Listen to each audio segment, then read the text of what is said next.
So what is up, techies? Welcome to the Tech Ed Show, your favorite podcast. Welcome to Tech Ed Show, the podcast exploring the future of learning, technology, and society. So guys, I'm Ivan, your host for today's episode. And hi, I'm Mark. I'm joining in to speak about how technology is remodeling schooling and society, mainly the upward thrust of AI, robotics, and automation. And I'm Kim. In this episode, we'll be diving into how the era is shaping the educational landscape in the Philippines and discussing the moral, social implication those improves will bring alongside. Yeah, that's right. Today we'll be conscious of how the Philippines is navigating the relationship between education, technological know-how, and generation. How are things like synthetic intelligence, also robotics and automation changing our schools, offices, and groups? Yeah, we're not just going to speak appropriately the technology itself, but also the way it is impacting the lives of normal Filipinos. Let's start by looking at the state of education in the Philippines. So, bago tayo magsimula, do you have guys any idea about sa mga AI or something like robotics, ganun? Ikaw, Mark, may idea ba about ganun? I have an idea but not hindi naman ganong kalawakan, pero I want to have enough idea or a lot idea about that AI, or magkaroon nga ako ng malawang pang idea patungkol dito. Ikaw ba rin? May idea ka ba patungkol sa ganitong aspeto or sa ganitong usapan? Just like you, Kuya Mark. Meron naman pero hindi din ganun kalawak.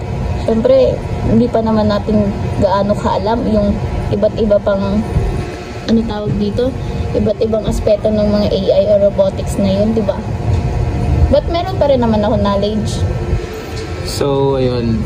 Based sa mga sinabi nyo, tama lahat yun. So without further ado, so let's begin with the academic machine.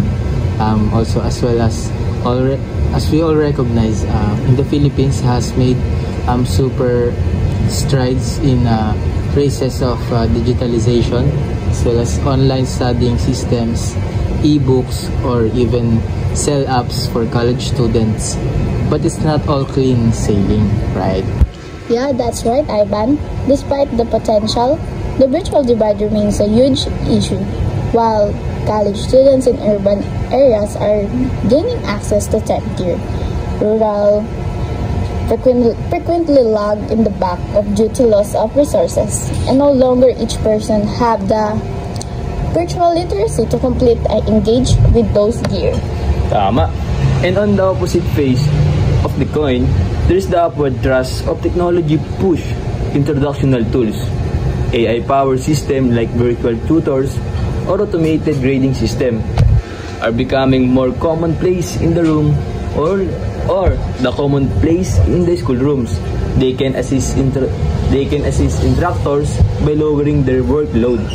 But I surprise if we're sacrificing the personalized effect within the process. Ivan? Yeah, that was a great factor, Mark. It's about balance, isn't it? We need to harness the power of technology, but we also should consider how it might affect the relationships between college students and teachers. And bukod sa mga nabanggit mo, Ivan, malaki nga pala may tutulong nito na sa ating mga estudyante at sa mga susunod na estudyante sa mga susunod na panahon. And also, if we are become a teacher, malaking tulong din ito para sa atin. Pero dahil nga sa nabanggit mo, it's about balance. Yes, tama. Sabi nga na hindi masama ang masama ang sumusobra. Kaya it's about kailangan pa rin ng balance on using technologies or being as specific sa mga AI like technologies ganun, para sa gayon is ma-lessen yung mga negativities or something. And you know, Ivan, may nakuha akong word sa'yo, salita na sinabi mo kanina. Like, we need to harness the power of technology. So, we should, dapat, we know dapat paano siya gamitin na tama. Hindi yung sumusobra or that. It's all about balance. Yes, balance. So, tama naman kayo parehas.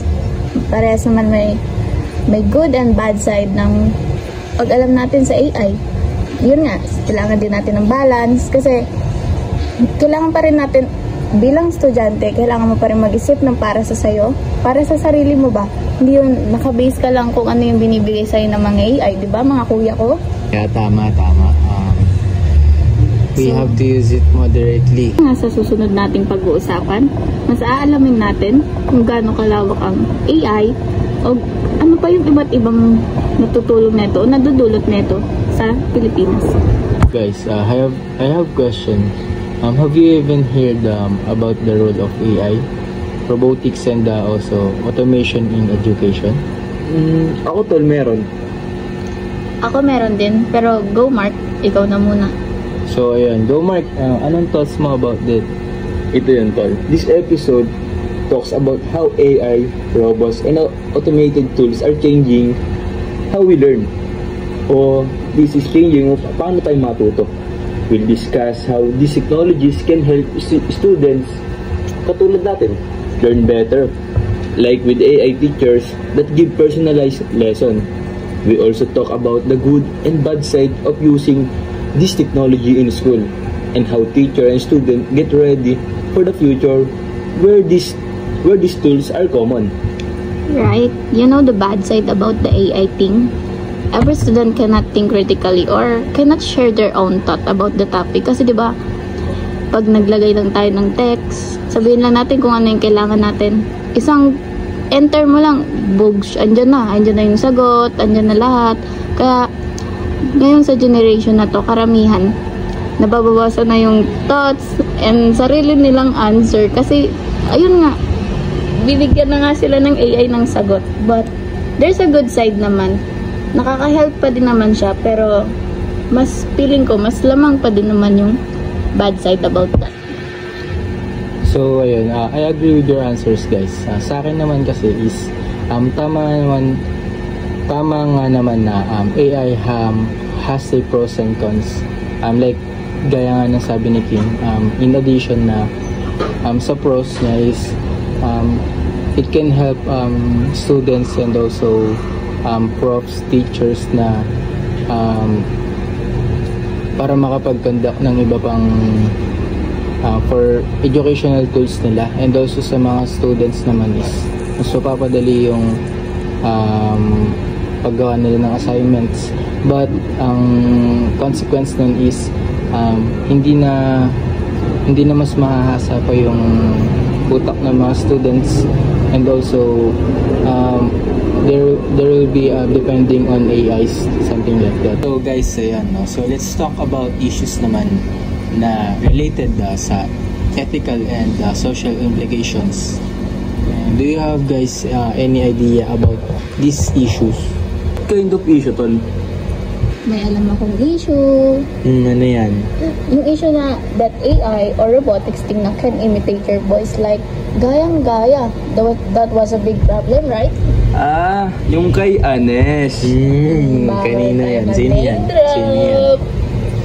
Tama. Siya nga. Also guys, the issue about sa mga binibentang nude photos, alam niyo ba yan na actually edited lang. Like, kinukuha nila yung pictures mo, then i-edit nila na nude. Tapos, ibenta nila for cybersex activities. Like, lalo talamak yan sa mga influencers. Mas lagi sila nabibiktima. Ginagamit yung pictures nila for nudity, in-edit. So, parang ganun yun.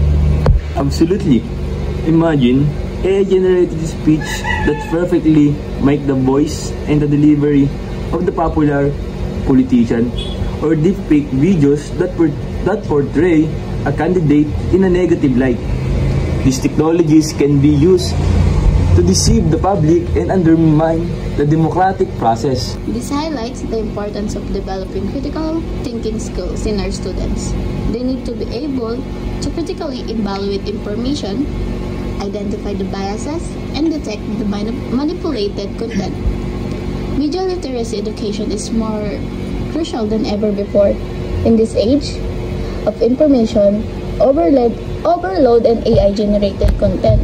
So we need to be mindful of the potential of misuse of these technologies and develop safeguards to prevent them for being used to manipulate public opinion.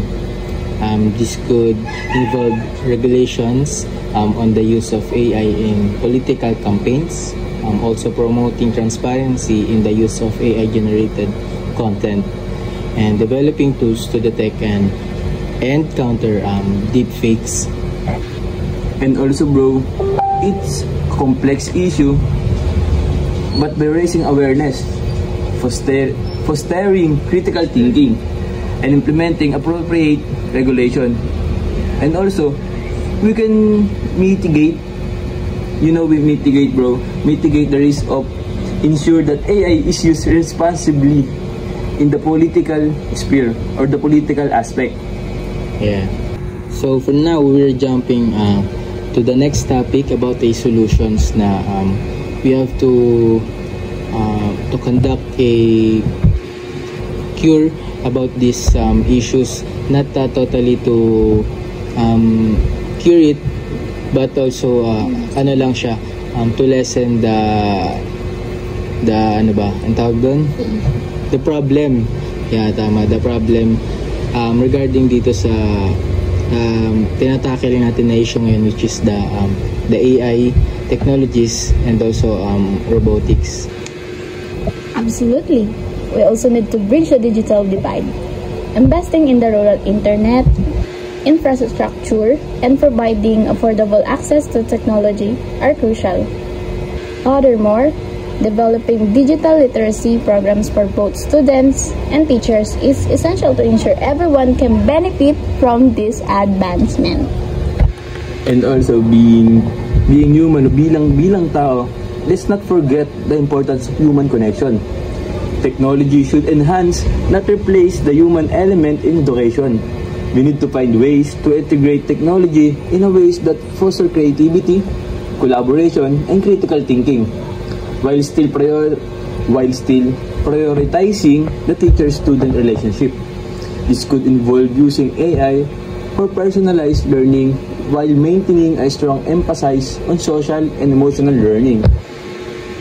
Ultimately, the key is to embrace these technologies while ensuring that they serve the best interests of our students and society, by also carefully considering the ethical implications, investing in teacher training, and also bridging the digital divide.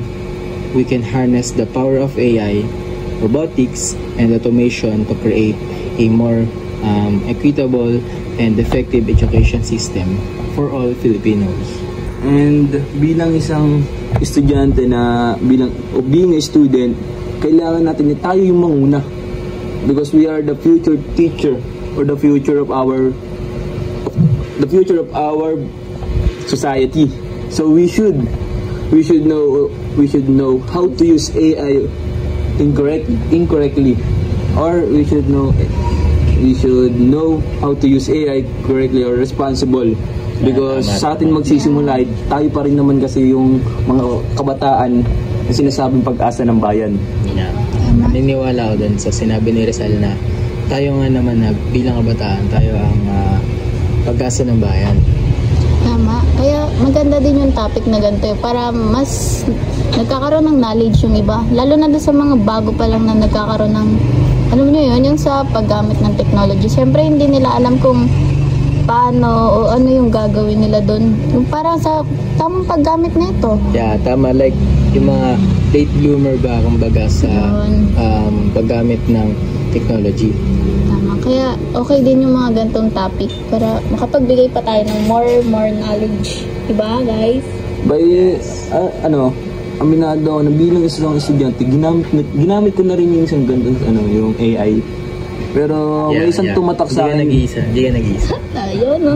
May tumatak sa akin na habang ginagawa natin tong podcast is may isang salita sa akin na always balance. Yes. We should know how to balance of paano gamitin, of how to use AI generated. Not hindi natin siya dapat gamitin 100%, but balance. Sabi nga nila, masama ang sobra. Yes, Tama. When using technologies kasi or AI, that is very important to you, the balance. In general, ganun din naman sa buhay alam natin na lahat ng sobra ay nakakasama. Hindi lang lahat patungkol itong parang ginawa natin is all about technology. Parang yung applicable din to sa lahat ng aspeto ng buhay ng isang tao na sinasabi na hindi naman masama kulang.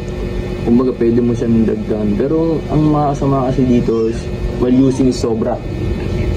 Or we should Not abuse. not abuse. Yeah, the word is abuse.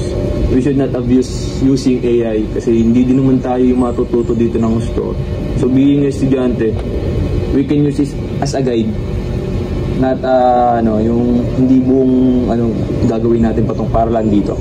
Yeah, pasok pa din dyan yung alam niyo yung think before you click na Yes. word, di ba? Yes. Kasi we talk about the technology nga, kaya iisipin pa din talaga natin kung yung kiniklik ba natin Can be harmful or sapat pa din ba sa kung sa malawakan na hindi nakakasakit sa iba. Ganun. Yes, so, ayun guys, in that topic, napag-usapan natin na about AI, robotics, automation, and also related in education. And ayun, so I'm thanking you guys for participating in this episode. Once again, my name is Ivan. Sige, ikaw na. Sige. And I'm Kim. And I'm Mark. And this is the Tech Ed Show. Bye, guys. bye-bye and thank you. Bye guys.